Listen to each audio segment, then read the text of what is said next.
Ilchot Yom Tov, Siman Taf Tzadik He 495. On le termine aujourd'hui. Mouktsé. Alors là, c'est très simple. C'est une halakha qui serait difficile à bien comprendre, mais on va essayer quand même.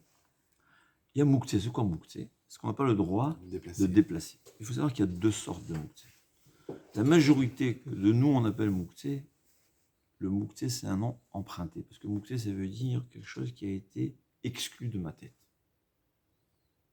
C'est quoi? À l'origine, le Mouktsé, c'est quelque chose, on m'a dit le véritable Mouktsé qui existe à Shabbat, le véritable Mouktsé qui existe, c'est Grogrod Vetimoukim. C'est quoi Grogrod Vetimoukim? Tu avais des raisins que tu veux sécher. On les mettait, donc Darché Bedaïm, je les mettais dehors, sur mon toit, dans le toit, parce que le toit, dans le toit, les toits, ils étaient plats, et là-bas, il y avait le soleil qui tapait. Donc, il a exclu avec l'action. De plus, pendant que c'est sec, jusqu'à qu'il arrive au stade de raisin sec, c'était immangeable. Il m'a dit, il y a le véritable Mouktsé qui provient du fait que je l'ai exclu de ma tête. C'est seulement Grogrot Vetimoukim, des figues et des raisins que j'ai mis à sécher, qui a deux conditions qui s'y appliquent. Première condition, Darché Beadaïm, je l'ai exclu par l'action, pas seulement de ma tête. Et deuxièmement, il est inapte à la consommation. Entre-temps, cette période. Alors là, même si par hasard, Shabbat, c'est devenu sec et c'est apte à la consommation, ce sera Mouktsé. Parce que je l'ai exclu de ma tête. Mais on a dit par exemple, quelqu'un, il a un commerce. Ouais. Et il a là-bas de la marchandise en stock. Ça aussi, c'est exclu de sa tête. Lui, il avait l'intention de mettre, de ne pas l'utiliser pendant Shabbat. Et par hasard, Baruch Hashem, il a des invités qui sont venus importants, il va amener encore quelques bouteilles de coca. Shabbat, ça sera permis. Parce que c'est vrai que c'est Mouktsé. Ça a été exclu de sa tête. Mais ce n'est pas totalement exclu. Donc, d'après Rabbi Yehuda, Assour, d'après Rabbi Shimon, c'est permis, la halakha comme Rabbi Shimon. Ce que nous, on appelle le Mouktsé, le Shulchan Aruch appelle ça Issur Tintum. C'est des objets que Rachamim m'ont interdit de déplacer pour d'autres raisons. Pas parce que je l'ai exclu de ma tête. C'est la raison, elle est comme le Rambam dit, parce que si un homme, si tu lui permets de bouger, de déplacer des ustensiles interdits, il risque d'oublier et de faire une melacha. Il y a Mouktsé Mechamad Goufo, c'est inapte à la consommation. C'est aussi, c'est Rachamim, ils ont craint qu'il va faire une melacha avec. Ou bien le Rambam il dit, parce que si tu lui permets de déplacer, il va se mettre à Shabbat au lieu de se reposer et étudier la Torah. Il va faire le déménagement ou l'aménagement de la maison.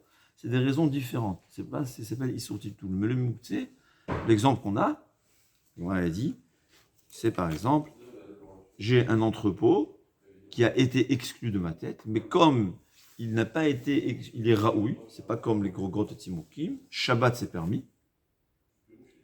J'appelle ça un mini Mouktsé. Ouais, Shabbat c'est permis. Yom Tov par contre, ouais, par exemple, j'ai un entrepôt, vous êtes très dans. Devinette, comment est-ce possible que Shabbat, j'ai le droit de prendre quelque chose, d'utiliser quelque chose de mon entrepôt, et dimanche, ça sera Shavuot interdit? Réponse, l'entrepôt.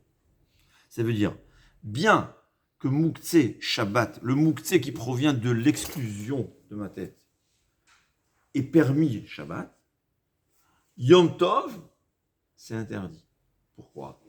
D'après les Sfaradim. Pourquoi? Parce que Rami dit, puisque Yom Tov, on a le droit de cuisiner, d'allumer le feu, de porter, les gens ils vont arriver à un zilzoul, à un mépris de Yom Tov. Ouais, Yom Tov, on veut faire ce que je fais. On me dit, hey, Yom Tov, c'est encore plus grave que Shabbat. Shabbat, si tu as ton entrepôt de Coca-Cola, bien que tu l'aies exclu de ta tête, mais c'est pas une exclusion totale. Tu as le droit d'aller prendre du Coca-Cola, Shabbat. Mais Yom Tov, comme ça a été exclu de ta tête, c'est Mouktsé. Hein? Deuxième sorte de Mouktsé, la Gemara a dit, il y a Nolad. C'est quoi Nolad?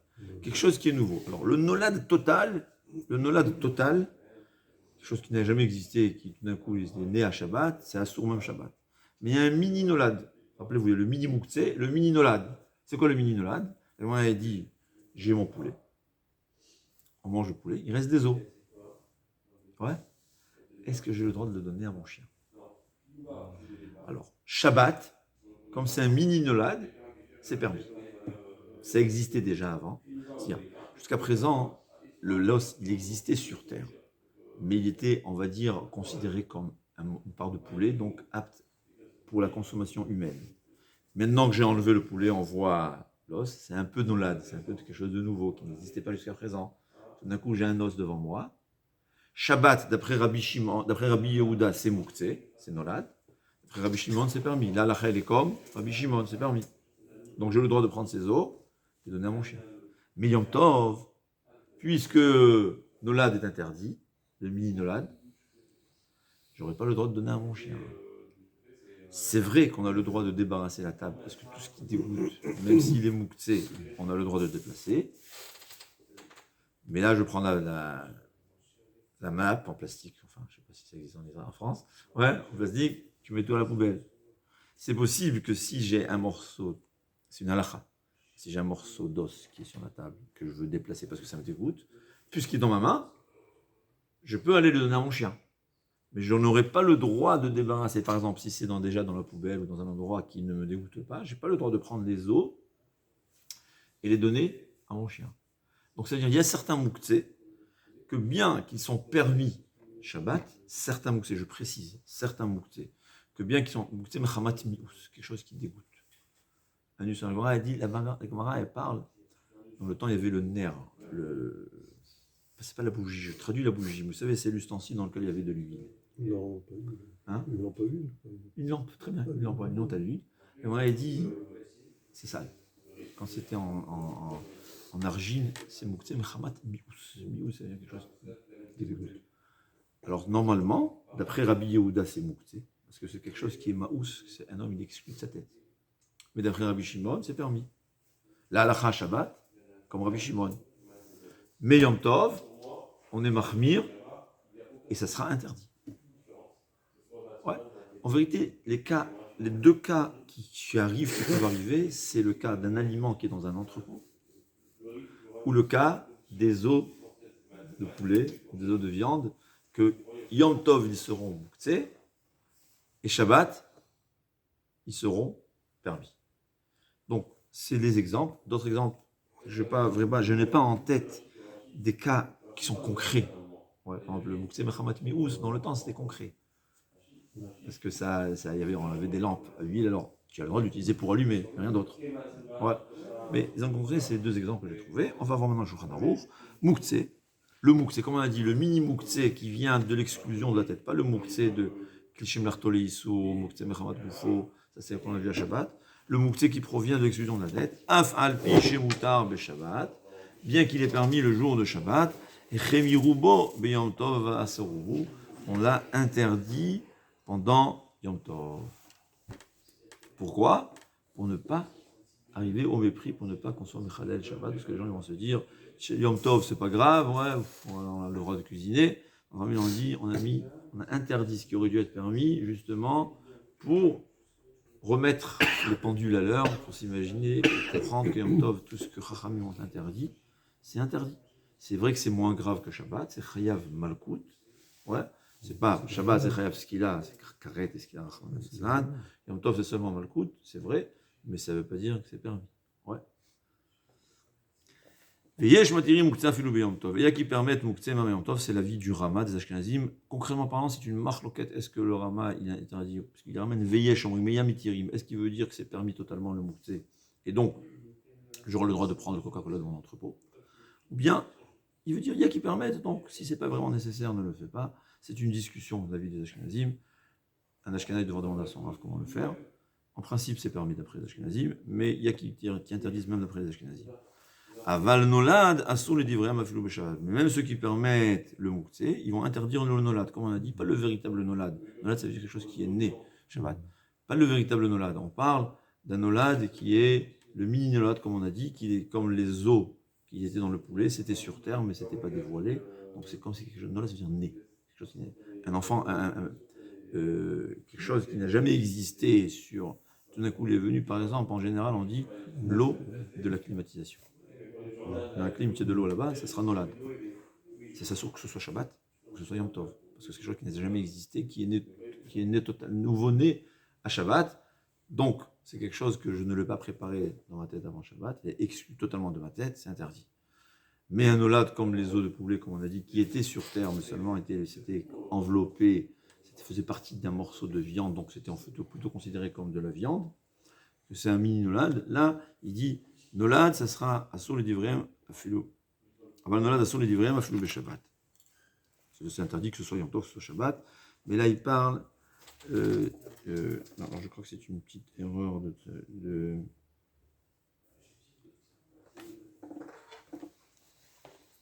En tout cas, il parle ici de Yom Tov. Je comprends pas le terme ici de Shabbat, mais en tout cas, on parle de Yom Tov. Que, comme je vous ai dit, les fisés assour les taltel atzamot shin pargou min abasar be Yom Tov. Ouais. Ça pourrait être aussi les épluchures. Bon, les épluchures, c'est possible que c'est de toute la façon mouktsé, mais même Shabbat, on a le droit juste de s'en débarrasser, en fait. Parce que débarrasser, c'est permis, parce que ça dégoûte. Le chol mouktsé chez nous Baal Echaim, tout mouktsé qui n'est pas Baal Echaim, ça veut dire. Parce qu'il y a une halakha que, par exemple, quelqu'un qui. On avait le droit, dans le temps, on faisait shrita. On a le droit de faire shrita, même Yom Tov. Dans le temps que chacun faisait, donc il y avait les oiseaux. C'est écrit dans la Gemara, il y a une halakha que si quelqu'un voulait faire shrita des pigeons, il devait préparer les pigeons la veille et dire celui-ci. Donc il dit Mouktsé Baal Echaim, Kegon Otsar, il dit. Dans le cas des pigeons, il faut dire celui-ci. Mais dans le cas où, par exemple, on a dit quelqu'un il a un entrepôt, ça s'appelle un entrepôt de fruits, un entrepôt de bois, il parle. Ouais. Pour se permettre, ça va suffire qu'il dise, avant le Yom Tov, il dit j'ai l'intention d'en prendre, d'en utiliser. Ça veut dire, comme on a dit, j'ai pas le droit, comme c'est Mouktsé. Shabbat, ça sera permis. Ouais. Mais Yom Tov, c'est interdit. Il faut préparer. Comment je vais préparer? Si c'est des oiseaux, dans le cas des pigeons, il fallait même les prendre. Celui-là. Dans le cas de cet entrepôt, ça suffit qu'ils disent j'ai l'intention d'utiliser, ouais, il se le dit à soi-même ou à quelqu'un d'autre, peu importe, j'ai l'intention d'utiliser, si j'en ai besoin, d'utiliser de ce qui se trouve dans mon entrepôt, dans mon magasin, si c'est à côté il est à côté de chez lui. Il n'a pas besoin de faire un signe, ouais. Il prend la palette de coca qu'il veut, enfin, il va mettre un signe au stylo ou la mettre de côté, c'est pas la peine. Le fait qu'il dit, c'est suffisant.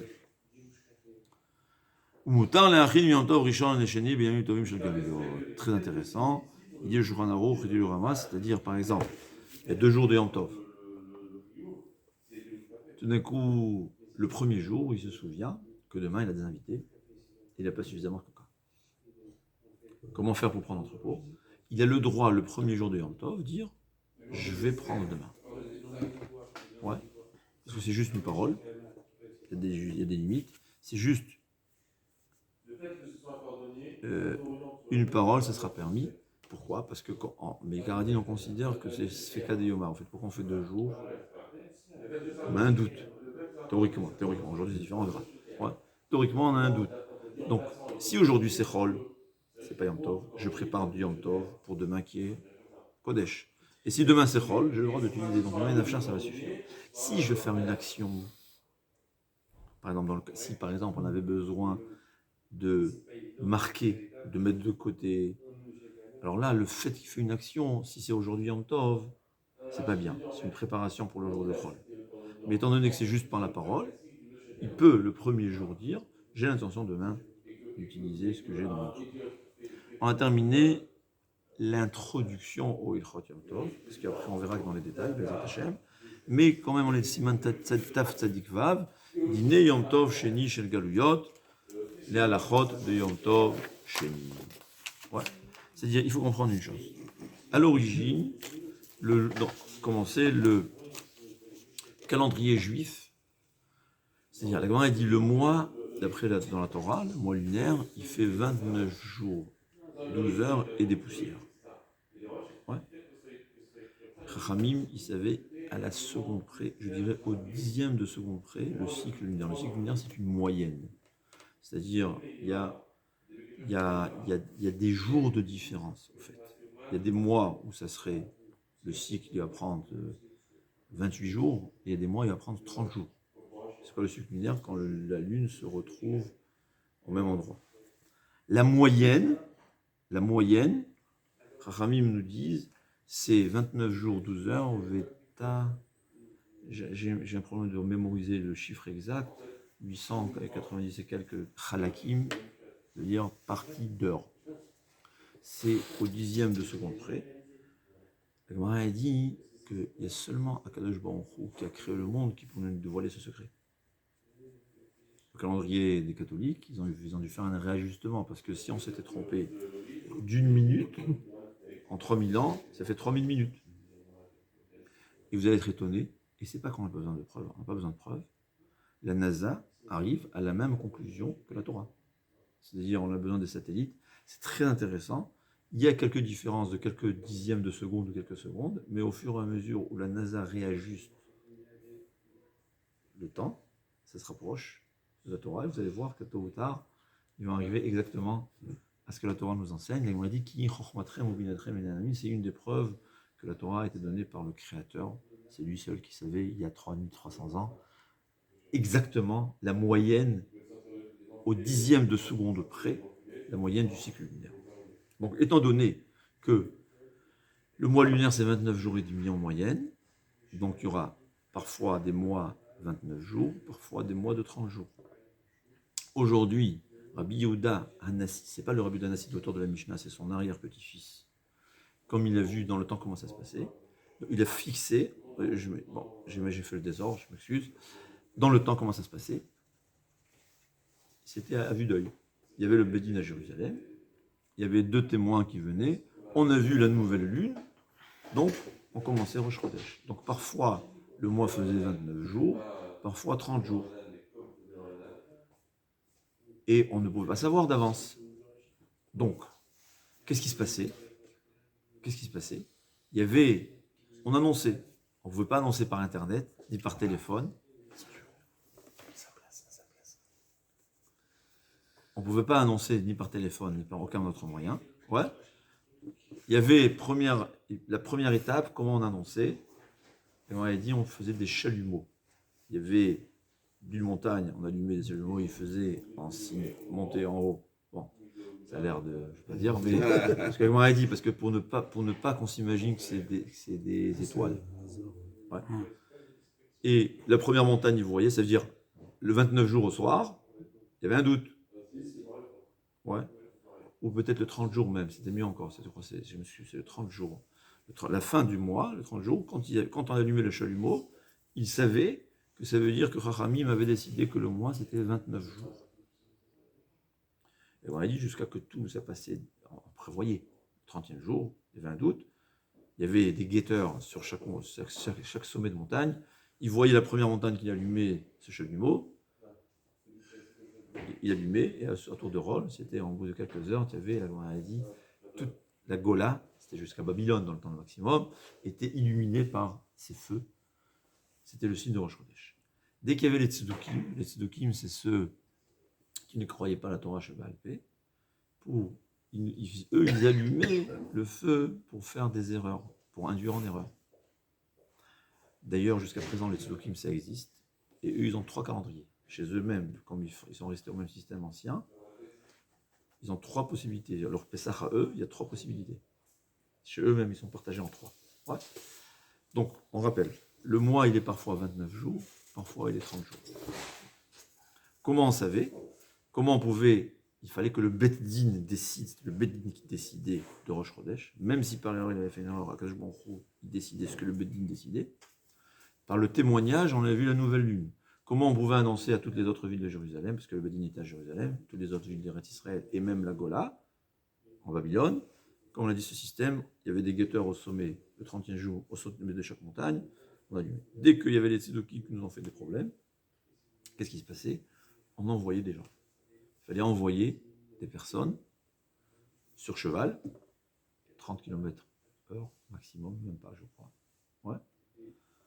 Imaginez-vous, c'est pas arrivé. Et donc, là où les shlichim, on appelait ça, les envoyés pouvaient arriver Sukkot, parce qu'il y a moins de jours la veille de Sukkot que la veille de Pessah, on faisait un jour, parce qu'on pouvait être sûr du calendrier. C'est clair? Ouais. On pouvait savoir. Au-delà de là où il pouvait arriver. On va dire qu'il pouvait arriver à 400 km. On dit je ne sais pas combien de jours, ou j'exagère, je ne sais pas combien, 1000 km on va dire. Donc 1000 km autour de Jérusalem, on pouvait savoir c'était quand la fête. On faisait ou un jour ou 2 jours, ou on faisait un jour selon la date qui était décidée. Si le mois d'avant il y avait 29 jours, donc c'était 15 jours après le 29e jour, si c'était 30 jours, ouais, donc c'est 15 jours, je parle de Sukkot au Pessah, après la date qui était décidée. Au-delà, on pouvait savoir. Est-ce que Rachamim ont décidé que Rosh Chodesh sera dimanche, Rosh Chodesh sera lundi? Alors dans le doute, qu'est-ce qu'ils faisaient? On faisait 2 jours de Yom Tov. Ouais. On faisait le premier jour parce que peut-être que Rosh Chodesh était dimanche, et on faisait le deuxième jour parce que peut-être que Rosh Chodesh était fixé lundi. Et en général, en un mois, tout le peuple juif était au courant. Donc à l'origine, il y avait parfois on faisait un jour, parfois on faisait 2 jours. Donc, c'est pour ça que Rosh Chodesh, parfois il est un jour, Rosh Chodesh il fait 2 jours. Ouais. Quand Rosh Chodesh il fait 29 jours, on fait un jour de Rosh Chodesh. Mais quand Rosh Chodesh il est 30 jours, on fait 2 jours. Pourquoi? Parce que dans le temps, il y avait la veille de Rosh Chodesh, ouais, le 29e jour. Peut-être qu'aujourd'hui, il y aura des témoins qui vont venir. On a dit, on a vu la nouvelle lune. Donc dans le doute, on se conduisait comme si c'était Rosh Chodesh. Si les témoins arrivaient, on annonçait qu'aujourd'hui c'était Rosh Chodesh. Mais si les témoins n'étaient pas arrivés, on savait donc que Rosh Chodesh aurait été le lendemain. Et donc on devait fêter à nouveau le Rosh Chodesh. Ouais, c'est clair? C'est pour ça qu'il y a 2 fois 2 jours. Dans le doute, le premier jour, on se conduisait comme si c'était Rosh Chodesh. Les femmes ne travaillent pas. Par exemple, je crois qu'il y a un lien pareil. Non, Rosh Chodesh. On faisait moins de travail, je remplaçais les femmes, mais on faisait en moins. Il y avait des certaines conduites. Dans le doute, on considérait ça comme Rosh Chodesh. Si les témoins étaient arrivés, ils disaient ouais, en effet, on a vu la veille la nouvelle lune, donc c'est véritablement Rosh Chodesh. Sinon, on sait que Rosh Chodesh c'est le lendemain, donc on avait 2 jours de Rosh Chodesh. C'est la raison pour laquelle Rosh Hashanah on fait 2 jours. Ouais.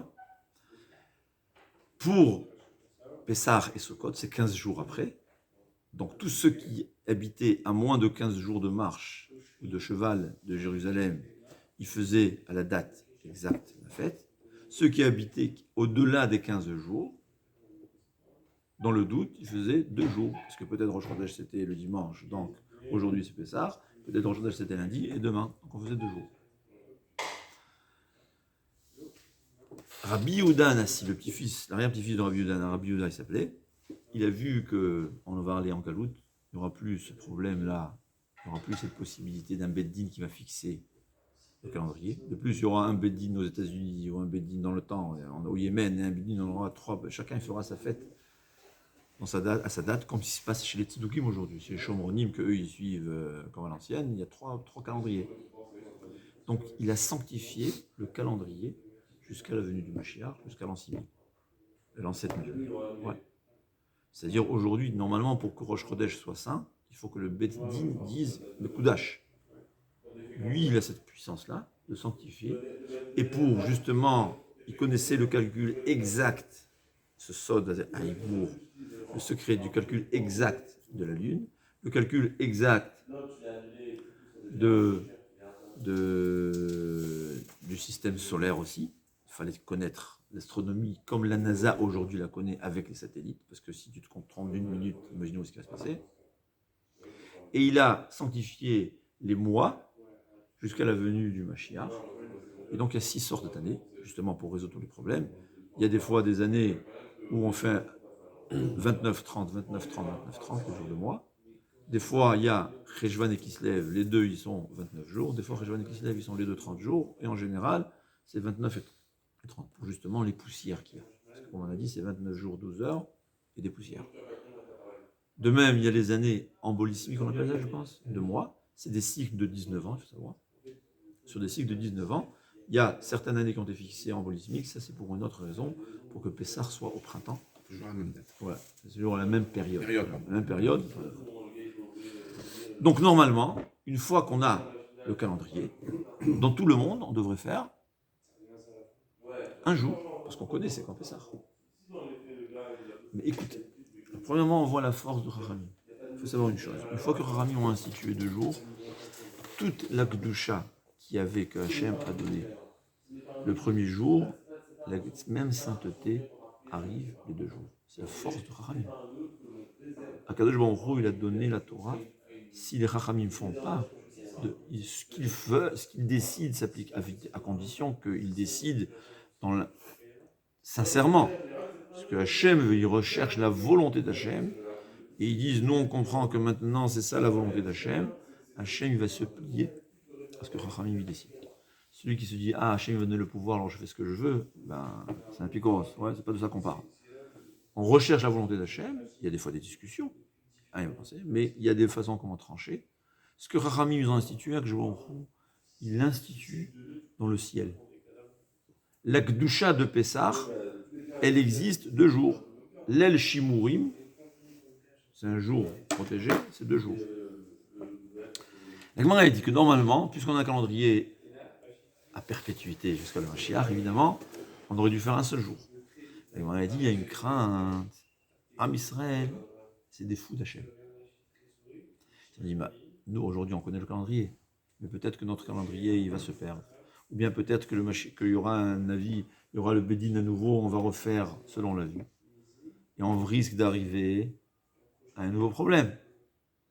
Donc, Minhag Israël, regardez la force du Minhag. Am Israël, ils ont continué à se conduire. Que dès qu'on est en dehors d'Eretz Israël, on continue à faire 2 jours dans le doute. Maintenant, il faut savoir que bien que c'est un Minhag, regardez l'importance du Minhag. La même Gdusha qu'il y a, ça veut dire que ce que le Zohar Akadosh il parle, que l'El Seder, Akadosh Baruch Hu, il amène les Malachim. Les Malachim, ils sont là, en train de nous regarder. Ouais. Ils auraient une envie folle d'être à notre place. Ça se passe et le premier jour et le deuxième jour. Bien que ce n'est qu'un minhag. Le Beth Yosef, tous ces secrets qui a été dévoilés, c'était le deuxième jour de Shavuot. Le Maguide, il lui a dit, le premier jour, tu as fait la veillée. Là, tu es parti, tu as fait le deuxième jour aussi la veillée. Shavuot, matin de Torah. Et bien voilà, je te dévoile tous les secrets. C'est-à-dire, la Kedusha de Shavuot, elle est 2 jours en Chutzaretz. Moi, je suis jaloux des Chutzaretz, je dis toujours. En Eretz, on a 1 jour saint. Ici, vous en avez 2. Alors, il y a des gens qui n'aiment pas la sainteté, moi j'aime. Ouais. C'est 2 jours saints. On ne peut pas s'imaginer ce que c'est. C'est par la force du minhag. C'est-à-dire, Yom Tov Sheni Shel Galuyot, c'est un minhag de peur que. Et dans le Zohar Kadosh, c'est écrit que Kadosh Baruch Hu, il est malin nachadrouar. Il veut dire, regardez, Am Israël, ils font 2 jours pour éviter le risque, que de peur qu'il y aura une guerre mondiale et on n'aura pas le calendrier, on ne saura pas quoi le faire, alors on prend une précaution, on fait 2 jours. C'est quoi ça? C'est nachadrouar, c'est ce que je vous croyais.